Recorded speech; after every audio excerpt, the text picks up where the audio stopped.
শেষ পর্যন্ত পারলেন না মাহমুদুল্লাহ রিয়াদ। ফরচুন বরিশালকে জয়ের স্বপ্ন দেখাচ্ছিলেন তিনি।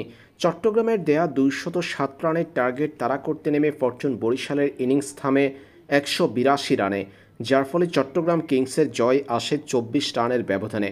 এই জয়ের মধ্য দিয়ে বিপিএলের প্রথম কোয়ালিফায়ার নিশ্চিত করেছে চট্টগ্রাম কিংস। ফরচুন বরিশাল ম্যাচটাতে জয়ের স্বপ্ন দেখছিল রিয়াদের ব্যাটে ভর করে, কিন্তু চট্টগ্রামের বোলারদের দাপুটের মুখে শেষ পর্যন্ত ফরচুন বরিশালের ইনিংস থামে ১৮২ রানে। এই জয়ের মধ্য দিয়ে চট্টগ্রাম যেমন লাভবান হয়েছে, তেমন বিশাল ক্ষতির মুখে পড়েছে টুর্নামেন্টের অন্যতম সফল দল রংপুর রাইডার্স। চট্টগ্রাম কিংস পৌঁছে গেছে ২ নম্বর পজিশনে, আর রংপুর রাইডার্স ২ নম্বর পজিশন থেকে নেমে গেছে ৩ নম্বর পজিশনে।